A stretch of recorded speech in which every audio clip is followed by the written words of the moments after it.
I am writing this in chains. The iron sits cold against my wrists, a weight I have carried for 3 months now, ever since the gates of Acre opened and we walked out into captivity. My name is Yusuf al-Misri, and I was a Mamluk warrior in the army of Saladin, the Sultan of Egypt and Syria, the sword of Islam. I fought at Hattin. I stood on the walls of Acre for 2 years while Christendom threw itself against our stones. I watched the banners of 2 kings rise over the Crusader camp. I saw things no man should see, and I survived when better men than I did not. They keep me here in Tyre, in the dungeon of the Marquis Conrad. They keep me here because I speak the Frankish tongue well enough to be useful, because I was noble enough to ransom but too poor to free. The men who hold the chains ask me sometimes about the siege, about how we endured so long, about why we finally fell. They do not understand that we did not fall. We were starved out. We were ground down, worn to nothing by time and steel and the weight of 2 Christian kings. But I will tell it. I will tell it as I saw it. I will tell it from the walls and the towers, from the desperate sorties and the final surrender. I will tell it so that someone, someday, might understand. I will tell it so someone might understand what it meant to stand against the fury of Europe and know in your bones that your Sultan, beloved, brilliant Saladin, could not save you.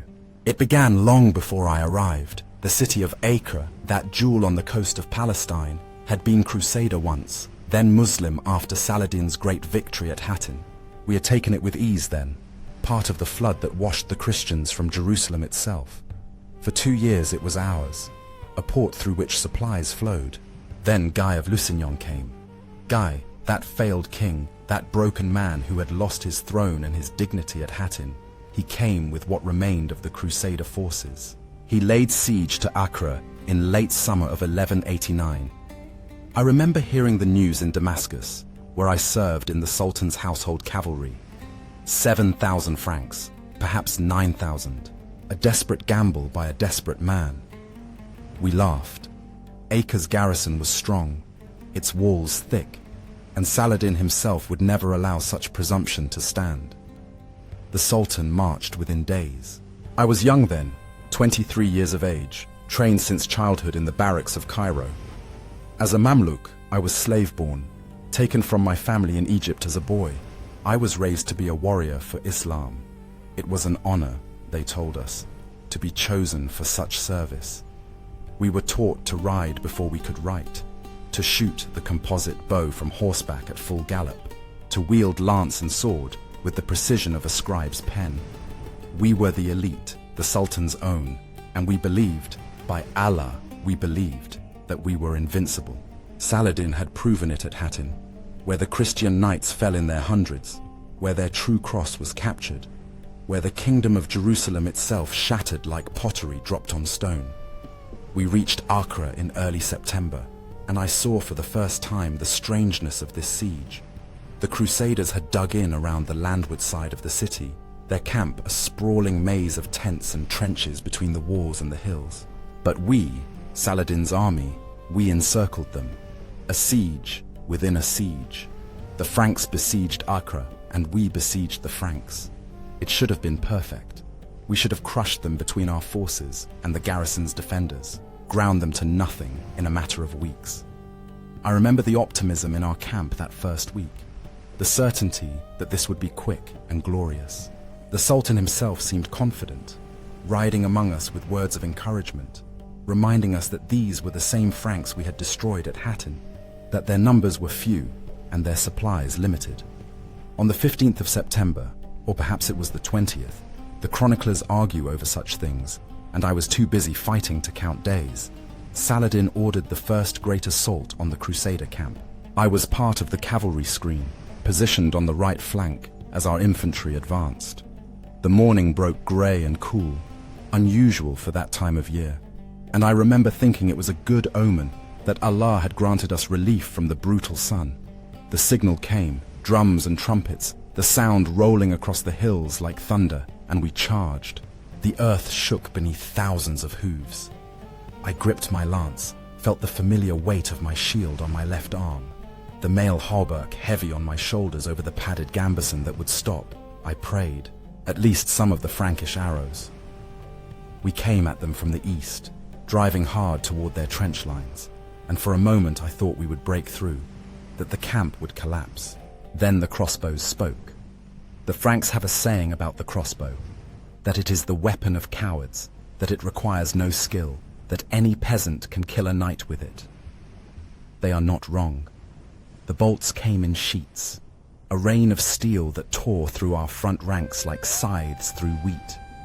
I saw men I had trained with, ridden with, prayed with, go down with those terrible shafts through their throats, their chests, their faces. The sound, by God, the sound, a wet, punching thud of metal piercing flesh and bone. My horse screamed and reared as the rider beside me fell, the bolt standing from his eye like some obscene growth. I controlled my mount, training, always training, and pressed forward, but the momentum was gone. We crashed into their lines in a scattered, broken wave instead of the unified hammer we should have been. I remember stabbing down with my lance, feeling it catch in a Frankish shield, wrenching it free and swinging wildly with my sword. There was no art to it, no precision, just desperate hacking in a press of bodies and horses and screaming men. The smell, blood and sweat and shit, and the acrid stink of crossbow strings and the sulphurous reek of Greek fire from somewhere deeper in the camp. It burned my throat. We fought for hours, pushed forward, were driven back, pushed forward again. I lost track of time, knew only the rhythm of blow and parry, the exhaustion building in my sword arm, the growing certainty that this was not going to be the easy victory we had imagined. When the retreat sounded, I felt relief and shame in equal measure. We pulled back, leaving our dead in the Frankish trenches. I saw the Sultan watching from a nearby rise, his face unreadable. That night in camp, the mood was different, quieter. Men tended wounds, counted losses, spoke in low voices about the strength of the Frankish defenses. I cleaned blood from my sword, some of it mine from a cut on my forearm where a blade had slipped past my guard, and tried not to think about how many of that blood belonged to brothers I would never see again. The siege settled into a pattern after that.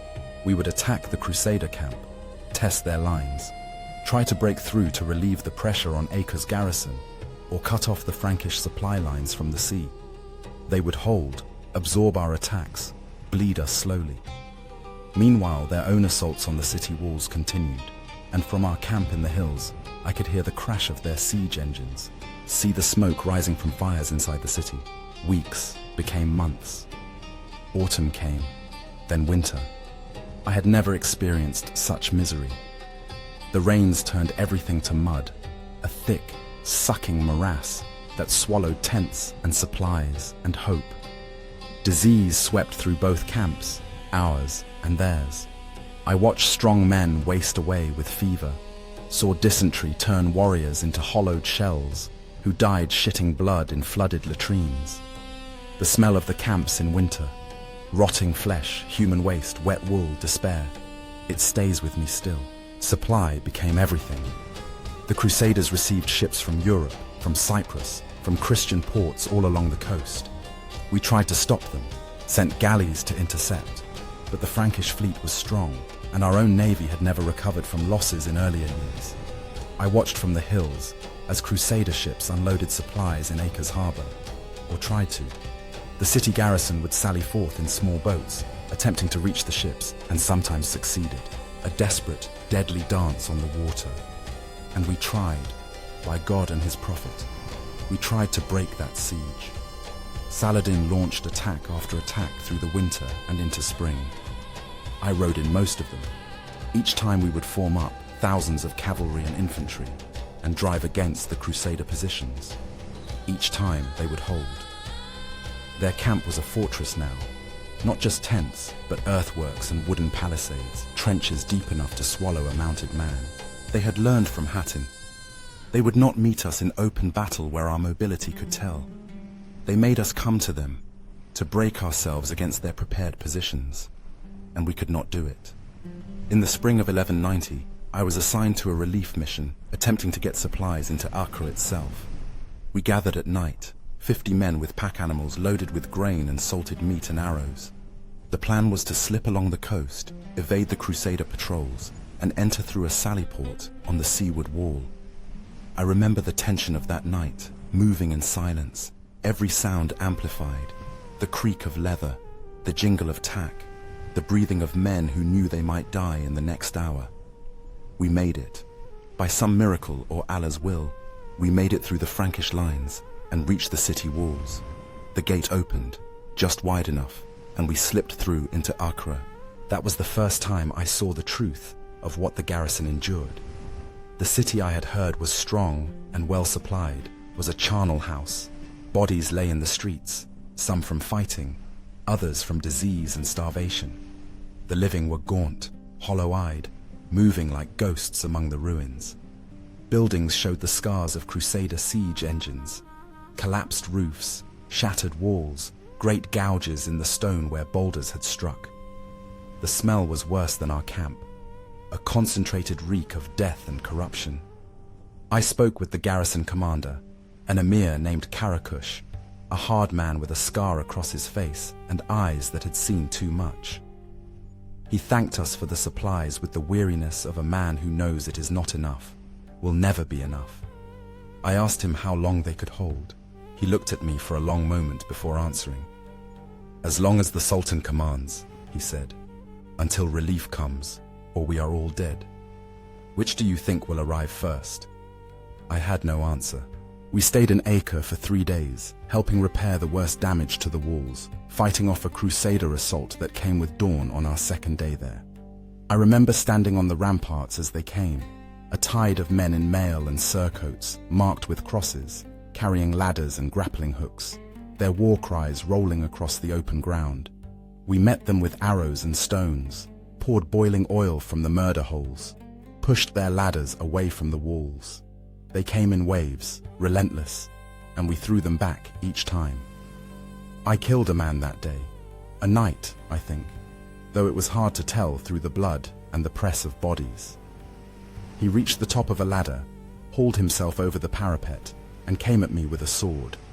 I caught his blade on my shield, felt the impact shiver up my arm, and thrust under his guard with my own sword. The blade went in below his ribs, angled up. He made a sound, not a scream, more a surprised grunt, and his eyes went wide. I twisted the blade and pulled it free, and he fell backward off the wall. I watched him fall, saw him hit the ground 30 feet below with a crunch that carried even over the din of battle. I felt nothing. By then I had killed enough men that it was simply what one did, like breathing. When we left Acre 3 days later, slipping out in darkness as we had come, I carried with me the knowledge that the city could not hold forever. It was only a matter of time. I reported as much to Saladin, kneeling in his tent, while he listened with that intense, focused attention he gave to everything. He thanked me, asked detailed questions about the walls, the supplies, the morale of the garrison. Then he dismissed me, and I heard no more about it. What could he do? He was one man, commanding an army that was itself stretched thin, trying to hold together a coalition of emirs and sultans who agreed on little except that the Crusaders must be opposed. He could not force the walls of the Crusader camp any more than the Crusaders could force the walls of Acre. It was a stalemate, and stalemates are won by whoever can endure the longest. Through the summer of 1190 and into the fall, the siege dragged on. More Crusaders arrived from Europe. Ships brought them in thousands, fresh troops who had not yet been worn down by disease and frustration. Our own numbers fluctuated as emirs came and went, called away by concerns in their own territories, or simply tired of the endless grinding warfare. I watched men I respected, leaders I would have followed into the jaws of hell, turn away from the siege and ride for home. I could not blame them. We were accomplishing nothing, dying by inches, and the Franks seemed inexhaustible. Then, in the spring of 1191, everything changed. Word came that the King of France had arrived. Philip Augustus, they called him, and he brought with him not just men, but siege engines, the like of which I had never seen. Trebuchets that could hurl stones weighing 200 pounds, mangonels with the range to strike the city from positions well beyond our arrows. I watched from the hills as they assembled these monsters, great wooden frames that towered over the Crusader camp. It took weeks to build them, and we launched raids trying to destroy them, but the Franks guarded them well. When they loosed their first stones, I was close enough to hear the deep bass thrum of the counterweights dropping, the whistling scream of the boulders in flight, the explosive crash as they struck Acre's walls. The stones were huge, shaped roughly round, and they hit with the force of God's own hammer. I saw sections of wall crack, saw stone powder explode outward in great clouds, saw the defenders scatter like ants from a kicked hill. And Philip was only the first. In June, Richard of England arrived. Richard Lionheart, they called him. Richard, the warrior king. Richard, who had conquered Cyprus on his way to the Holy Land, just because he could. He brought 8,000 fresh troops, ships laden with supplies, and siege engines that made Philip's look like children's toys. I remember the day his fleet appeared on the horizon, sails filling the sea, and the cheer that went up from the Crusader camp was like the roar of some great beast. In our camp, the sound was silence. Saladin called a council that night. I was not important enough to attend, but I heard afterward from those who were there. The Sultan spoke of patience, of faith, of the certainty that Allah would provide. But even he, I think, knew that the situation had become desperate. 2 Christian kings, with armies fresh and well supplied, with siege engines that could crack mountains, arrayed against a city that had already endured nearly 2 years of siege and starvation. The mathematics was simple and unforgiving. Richard wasted no time. Within days of his arrival, he had positioned his engines and begun a bombardment that made Philip's efforts look gentle. The sound was constant, day and night. The crash of stones against stone, the shouts of men, the screams of the wounded. From our position in the hills, I could see the walls beginning to fail, great gaps opening where the boulders struck again and again in the same places. The Crusaders called their largest engine Bad Neighbor, and it earned the name. Its stones were massive, and it was positioned to strike the same section of wall over and over. I watched that wall crack, watched it crumble, watched the defenders desperately trying to shore it up with timber and sandbags and their own bodies. It was not enough. Nothing was enough against that kind of sustained mechanical destruction. Saladin tried one more time to break the siege. On the 11th of July, he launched everything we had left at the Crusader camp. Every able-bodied warrior, every horse that could still carry a rider, every piece of faith and fury we could muster. I rode in that charge, lance in hand, screaming prayers to Allah and promises of death to the infidel. We crashed into their lines with the weight of desperation behind us, and for a moment, one brief, shining moment, I thought we might break through. I saw Frankish soldiers fall back, saw their lines waver, heard the uncertainty in their cries. Then Richard and Philip brought up their reserves, fresh knights in full armor, who had not spent 2 years dying slowly in the mud. They hit our flank like an iron fist, and the charge broke. We were driven back, cut down, scattered. I fought my way clear by pure luck and the speed of my horse. But I left friends behind, brothers in arms whose names I still whisper sometimes in the darkness of this cell. When I made it back to our camp, I saw the truth in every man's eyes. We were finished. We could not break the siege. Saladin had done everything mortal man could do, and it was not enough. The next day, the 12th of July, in the year the Franks count as 1191, Acre surrendered. I was not in the city when it happened, but I heard the details later. The garrison had no choice. The walls were breached in a dozen places. Supplies were gone. Men were eating rats and leather and each other. Karakush negotiated terms. The city for the lives of the garrison, ransom to be paid, the true cross to be returned. The gates opened, and the Crusader banners rose over Acre's towers. From the hills I watched it happen and felt something break inside me that has never fully healed. That night Saladin withdrew. There was nothing else to do. The siege was lost. The city was lost. And to remain was to invite the destruction of the entire army. We marched south toward Ascalon, a defeated force retreating before an enemy that seemed, suddenly, unstoppable. I do not remember much of that march. I moved in a daze, my mind still on those walls, still hearing the crash of the siege engines, still seeing the banners fall. We did not go far. Saladin was many things. Brilliant strategist, devout Muslim, generous to a fault. But he was not a man to abandon his warriors lightly. We made camp at a place called Ayadiyeh, perhaps 6 miles from Acre, close enough to watch, far enough to be safe from immediate assault. The Sultan sent envoys to negotiate the ransom for the garrison. I learned the terms later. 200,000 dinars, the return of the true cross that we had captured at Hattin, and the release of 1,500 Christian prisoners. It was a steep price, but we had paid such ransoms before. These were the calculations of war, the way things were done between men of honor. Richard and Philip agreed. The garrison, some 2,700 men, though the numbers vary in the telling, would be held until the ransom was paid.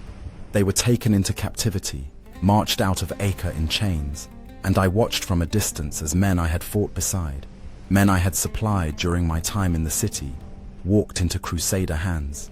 I told myself they would be freed soon. Told myself Saladin would find the money, would make the exchanges, would bring them home. I believed it because the alternative was unthinkable. The weeks after Acre's fall were strange. We remained in camp, watching, waiting. Philip Augustus took ill, or perhaps simply lost interest, accounts differ, and announced he was returning to France.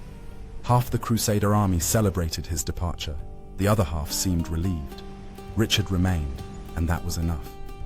Richard was the warrior, the one who had broken the walls, the one who radiated that peculiar combination of brilliance and brutality that makes men great and terrible in equal measure. Saladin negotiated. I was not privy to the details, but word spread through camp about the back and forth. The ransom would be paid in installments. The true cross would be returned. The prisoners exchanged. But there were delays. Always delays. The cross could not be found, or perhaps Saladin was reluctant to part with such a potent symbol, I never knew which. The dinars were being gathered, but it took time to assemble such wealth. The Christian prisoners were scattered across our territories, and collecting them required sending messengers to a dozen cities. Richard grew impatient. I understand that now, though I did not then. He was a king with an army to feed, an enemy still in the field, and a campaign to prosecute. He had won Acre, but the larger war remained. Every day spent waiting for ransom was a day his men consumed supplies, fell sick, lost their edge. And perhaps he saw it as a test, whether Saladin could or would pay, whether the Sultan's word held weight.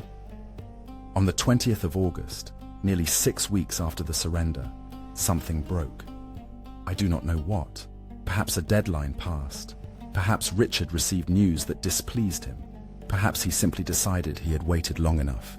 What I know is what I saw, and what I saw has haunted me every night since. It was morning, the sun already hot even though it was early. I was near the edge of our camp, tending to my horse, when I heard the sound. At first I could not place it, a strange rhythmic noise, like axes biting into wood, but muffled somehow. Then I saw the smoke rising from the direction of Acre, and one of the scouts came riding hard into camp, his face white as bone.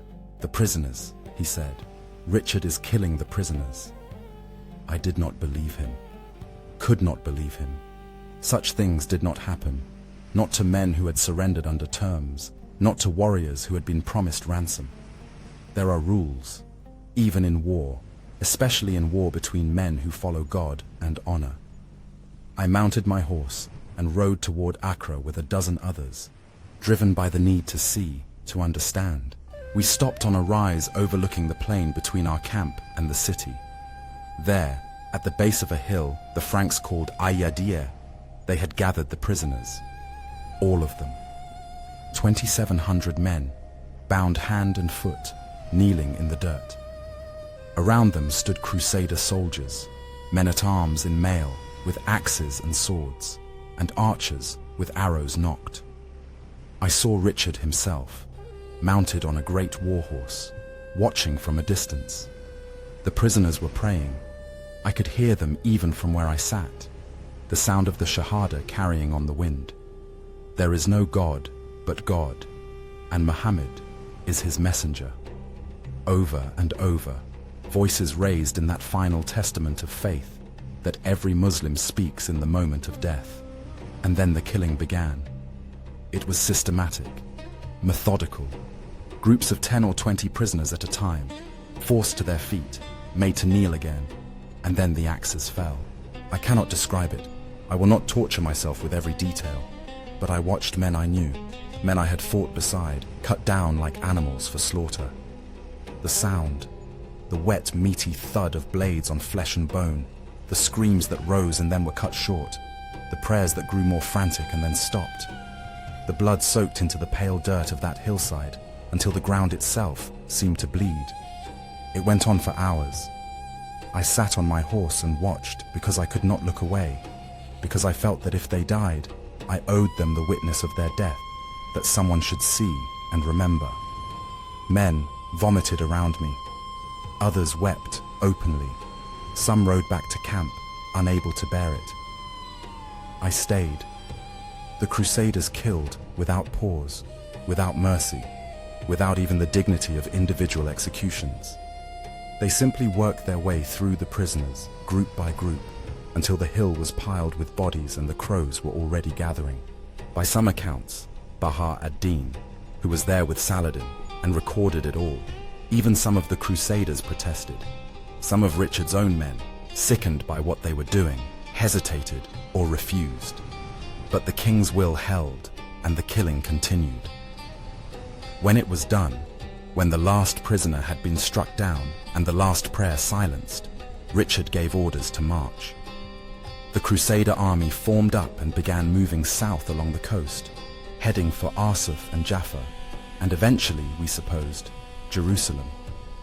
They left the bodies where they lay. I rode down to the hill when they were gone. I dismounted and walked among the dead, looking for faces I recognized. I found them, too many of them. Men who had held Acre's walls, who had endured starvation and disease and bombardment, who had surrendered in good faith, believing they would be ransomed and returned. They lay in the sun, already beginning to bloat and stink, their bound hands still tied, their eyes open and staring at nothing. I knelt in that blood-soaked dirt, and I wept. I am not ashamed to say it. I wept as I had not wept since I was a child, great tearing sobs that came from somewhere deep in my chest.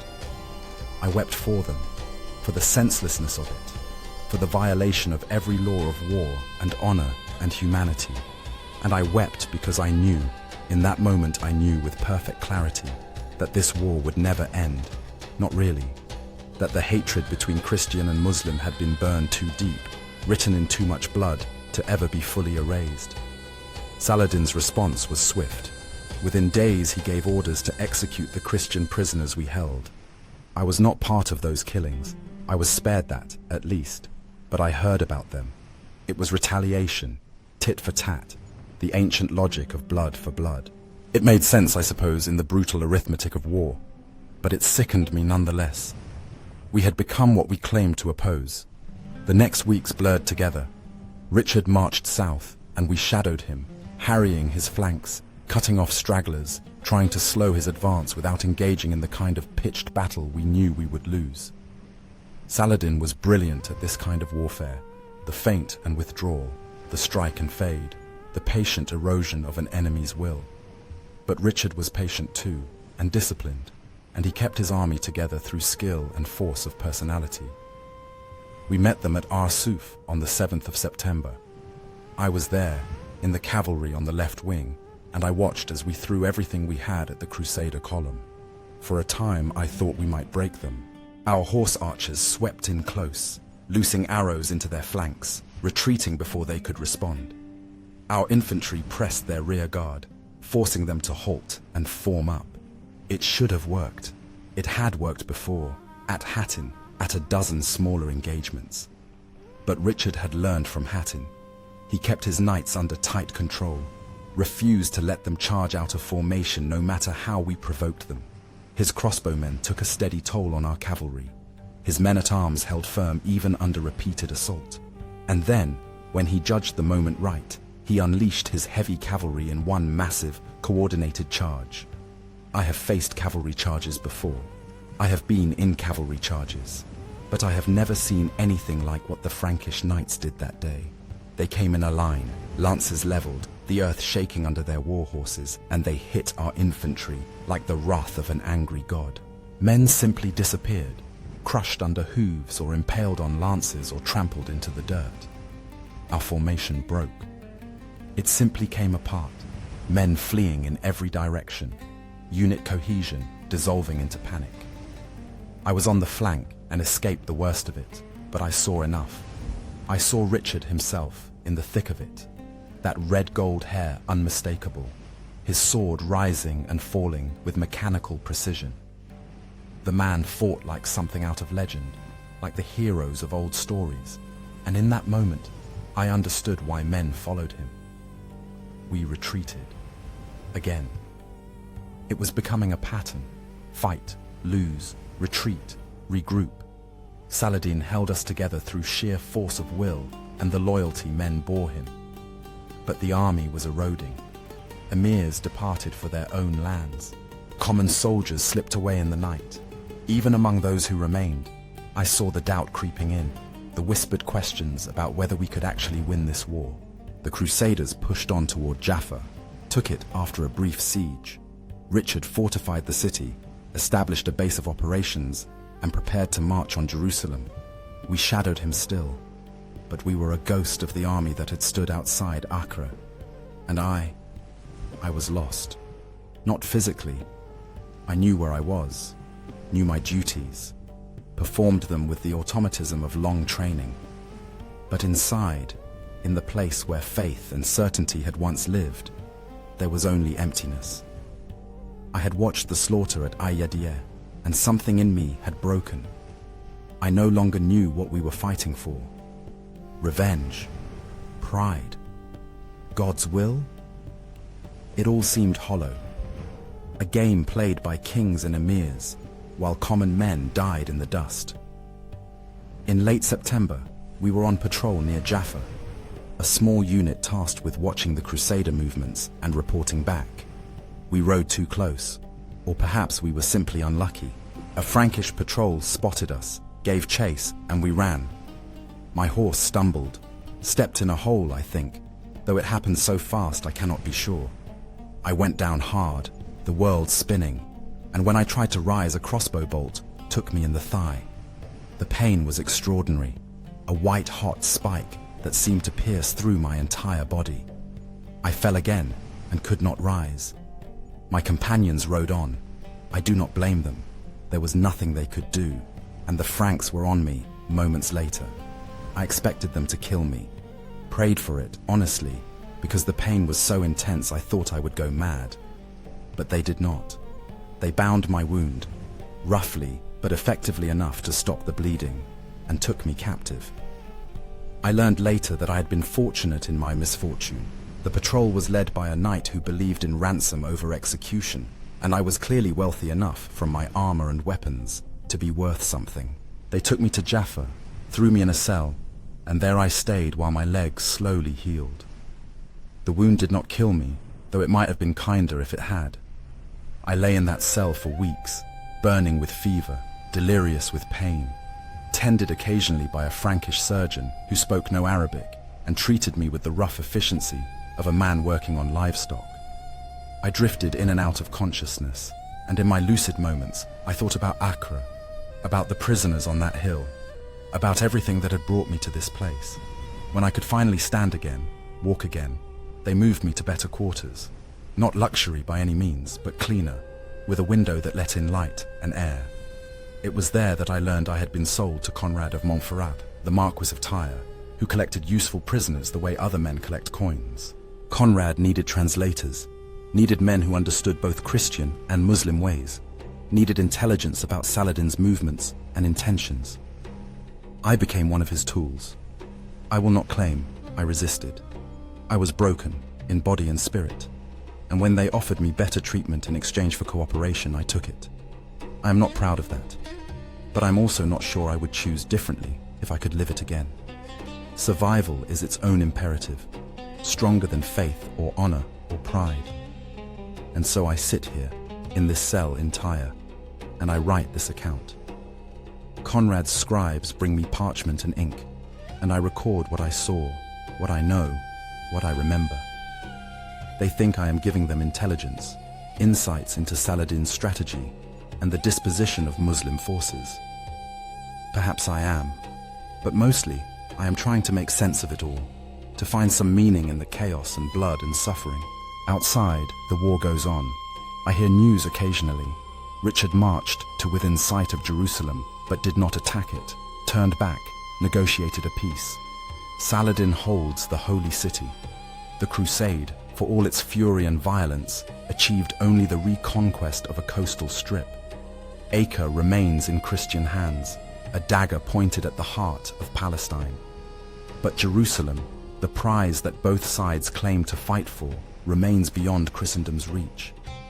Was it worth it? The years of siege, the thousands dead from battle and disease and starvation, the massacre at Ayadia, the retaliatory killings, the destruction of cities and the displacement of peoples. I cannot answer that. I only know what I saw, and what I saw has marked me in ways that will never heal. Time is a strange thing. It moves differently for a prisoner than for a free man. Days blend into weeks, weeks into months, and I have lost the ability to mark them with any precision. I know that more than a year has passed since my capture, perhaps closer to 2. The wound in my leg healed badly, leaving me with a limp that will plague me for whatever remains of my life. My hair, which was black when I rode to Acre, is now shot through with grey. I am 30 years old perhaps, or 31. I feel ancient. Conrad keeps me here because I am useful, but also because no ransom has been paid. I have no family wealthy enough to buy my freedom. Mamluks are slaves after all, however elevated our station, and Saladin has not included me in any prisoner exchanges. I do not blame him. I am one man among thousands, and he has larger concerns than the fate of a single captured warrior. So I remain, and I watch the world change from the window of my cell. News comes in fragments, carried by merchants and travelers, by Conrad's messengers and the gossip of guards. I piece together the story of what happened after my capture, after Jaffa, after the moment when I stepped out of history and into captivity. Richard, I learned, never did take Jerusalem. He marched to within sight of the city's walls in late 1191, close enough to see the dome of the rock shining in the sun, but he did not attack.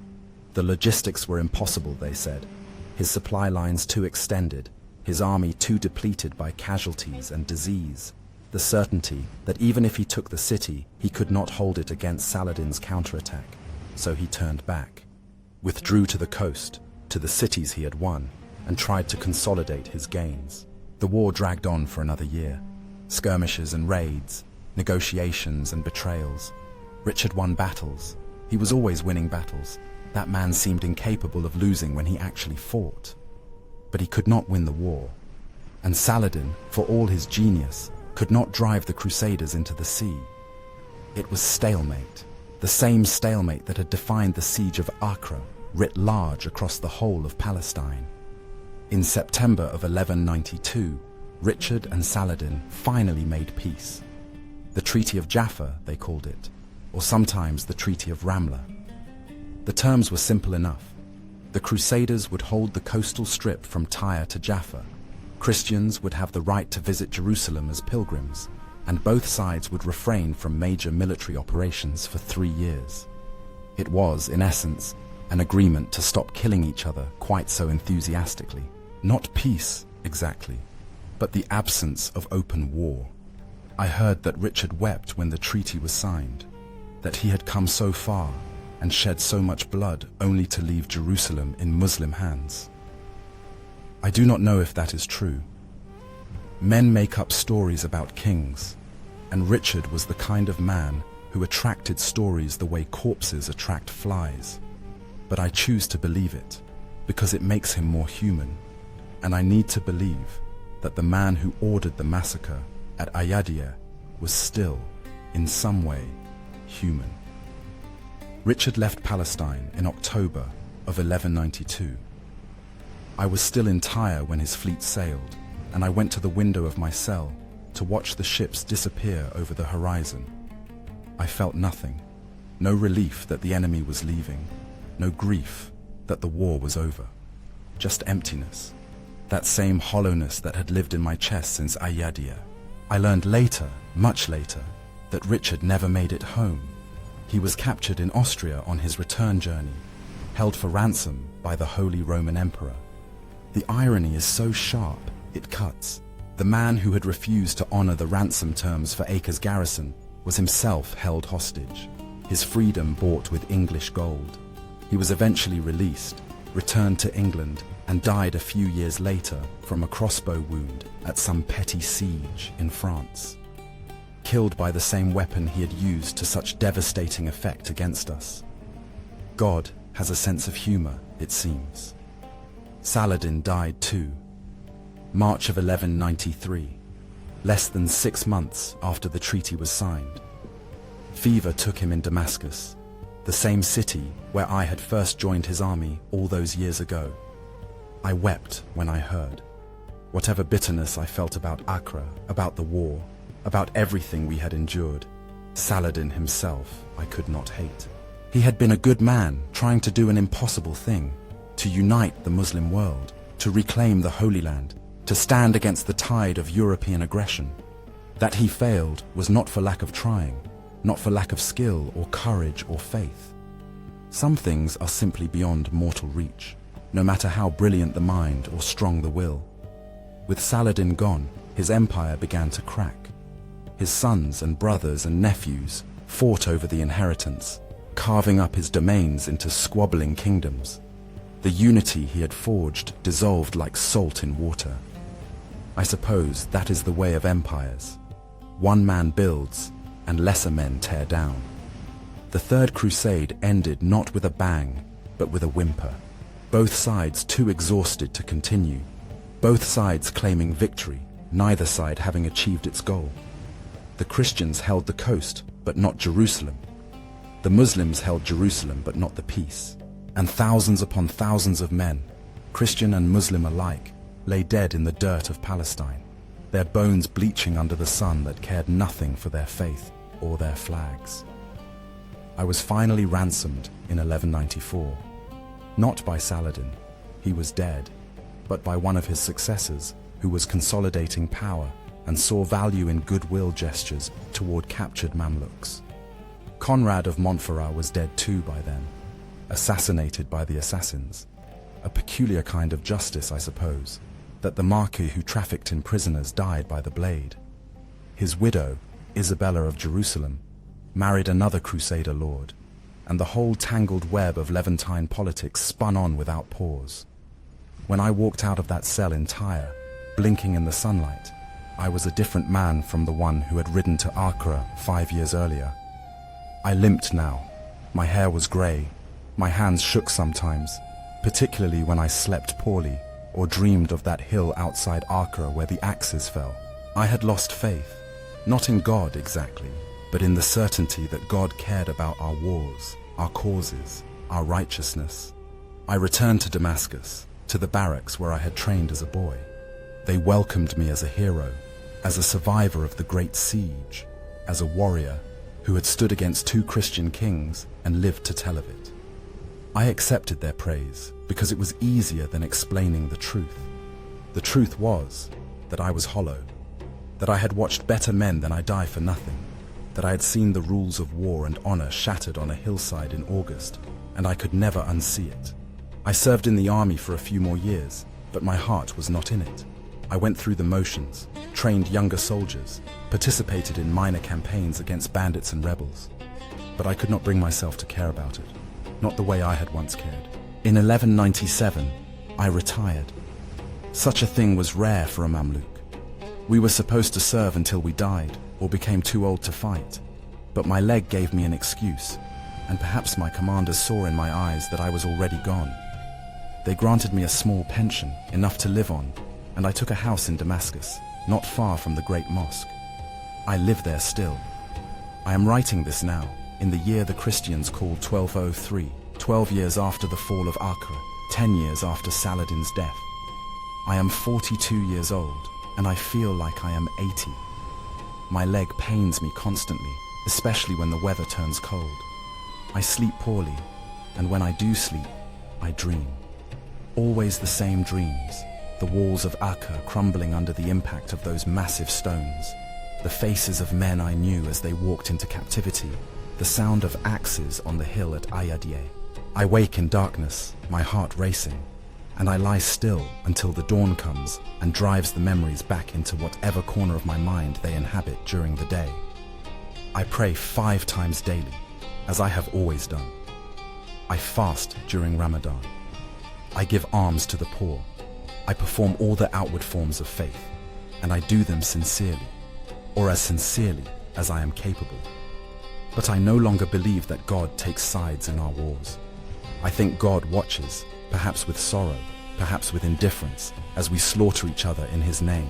And I think that the only judgment that matters is the one we pass on ourselves, in the quiet moments when we cannot lie or make excuses or blame others for what we have done and failed to do. Acre still stands, of course. It remained in Christian hands for another century. I have heard reports of it, a thriving port under Frankish rule, full of merchants and pilgrims and the everyday business of life. Men walk through its streets who were not born when we held those walls, who have no memory of the siege, who do not know that the stones beneath their feet were once stained with the blood of 2,700 men who died for no better reason than that a king grew impatient. Eventually, I suppose, it will fall again. Cities always do. They rise and fall like tides, and the faith or the flag that flies over them matters less than we pretend. What matters is the individual lives, the particular deaths, the specific moments of courage or cruelty or simple human endurance that make up the great sweep of history that scholars write about. I was there, I saw it, I survived it, and I have spent the years since trying to understand what it meant, if it meant anything at all. I think of the men I knew, the men I fought beside. Most are dead now, killed in the siege or in the campaigns that followed, or simply by time and disease and the ordinary afflictions that take us all eventually. A few remain, scattered across the Muslim world, probably carrying the same wounds I carry, the same memories, the same questions. I wonder sometimes if they think of Acre as I do, if they wake in the night, hearing the crash of siege engines and the prayers of dying men. I think of Saladin, dead these 10 years, and I wonder what he would think if he could see what became of his empire. Would he be proud that we held Jerusalem? Ashamed that we could not push the Crusaders into the sea? Resigned to the knowledge that some wars cannot be won, only endured? I will never know. The dead keep their counsel. I think most of all of the garrison of Acre, of Karakush, and the men who held those walls for 2 years against impossible odds, of the decision they made to surrender, believing in the honor of their enemies, trusting in the laws of war that said a garrison that yields on terms will be treated with dignity, of the moment when they realized, too late, that those laws meant nothing to a king who valued expediency over honor. They did not die in vain. That phrase is a comfort we offer to make death seem meaningful. They died because Richard Plantagenet decided they were more useful dead than alive, because politics and logistics outweighed mercy, because this is the world we have made, where the rules only apply until someone powerful decides they do not. I wish I could say I learned something from it all, that there was some great insight or wisdom that came from those years of siege and suffering. But I have no wisdom to offer. I only have memory. I remember the sound of the mangonels, the crash of stone on stone. I remember the smell of the camps, blood and shit and desperation. I remember the faces of the men who died, both the ones who fell in battle and the ones who were murdered after surrender. I remember the weight of my sword in my hand, the feel of mail on my shoulders, the rhythm of a cavalry charge. I remember believing, with absolute certainty, that we were right and they were wrong, that God was on our side, that justice would prevail. I was young, and I remember the moment that certainty died, on a hill outside Acre, when I watched men pray to God for mercy and receive only steel. I am old now, old and tired and broken in ways that have nothing to do with my leg. I have lived long enough to see the Third Crusade fade into history, to see new conflicts arise, to watch the wheel of violence turn and grind everything beneath it to dust. I will die soon, not today, perhaps not this year, but soon. My body is failing slowly but surely, and I am ready. I have lived too long already, have carried these memories for too many years. When I die, there will be one fewer witness to Acre, one fewer voice to tell what happened there. Eventually, there will be none, and the siege will be reduced to words in chronicles, numbers in ledgers, a story that scholars debate without ever having to smell the blood or hear the screams. Perhaps that is for the best. Perhaps the world does not need to remember everything, but I will remember until the day I cannot remember anymore. I will carry Acre with me to whatever judgment awaits, and I will answer for my part in it. The men I killed, the orders I followed, the silence I kept when perhaps I should have spoken. I do not know if God will forgive me. I am not sure I want forgiveness. I only want it to be over. This is my testimony, written in my own hand in the language of my people. I have told the truth as I remember it, without embellishment or excuse. Let it stand as a record of what I saw, what I did, what I failed to do. Let it speak for the men who cannot speak for themselves, who died on those walls and in those camps and on that terrible hill. Let it remind whoever reads it that war is not glorious, that victory is ashes, that the price we pay for our causes is counted in broken bodies and shattered souls.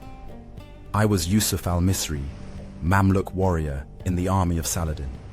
I fought at Acre, I survived, and I have spent my life wishing sometimes that I had not. The fire burns low, the voice falls silent. Rest now, the history remains.